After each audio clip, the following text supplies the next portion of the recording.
Hi అండి, welcome to my channel. ఎలా ఉన్నారు అందరూ? మేమైతే చాలా బాగున్నాం. మీరు కూడా బాగుండాలని కోరుకుంటున్నాం. ఈరోజు అయితే మేము స్నాక్ చేసుకున్నాం. అదే చాకో కుక్కర్ కేక్ చేసుకున్నాం. మొత్తం వీడియో తీయలేకపోయాం. ఎలా వస్తుందో అని ఇప్పుడు మీకు మేకింగ్ ప్రాసెస్ చెప్తాను. మీరు కూడా ట్రై చేయండి, చాలా బాగుంది. ముందుగా చాకో కేక్ మిక్స్డ్ పౌడర్ని తీసుకొని దానిలో పౌచ్ నుండి పౌడర్ని వేరు చేసుకొని పౌచ్లో ఉన్న లైన్ వరకు అంటే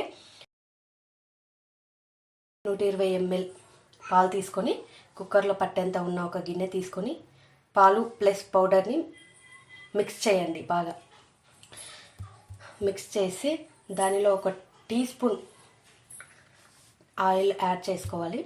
కుక్కర్లో గిన్నె మునగకుండా వాటర్ పోసుకోవాలి. దానిలో మిక్స్తో నిండిన గిన్నెను ఉంచాలి. కుక్కర్ మూతకున్న విజిల్ మాత్రం తీసేయాలి.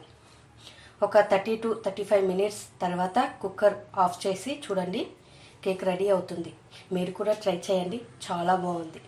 మీకు కనుక మా వీడియో నచ్చినట్లయితే ప్లీజ్ సబ్స్క్రైబ్ చేసుకోండి.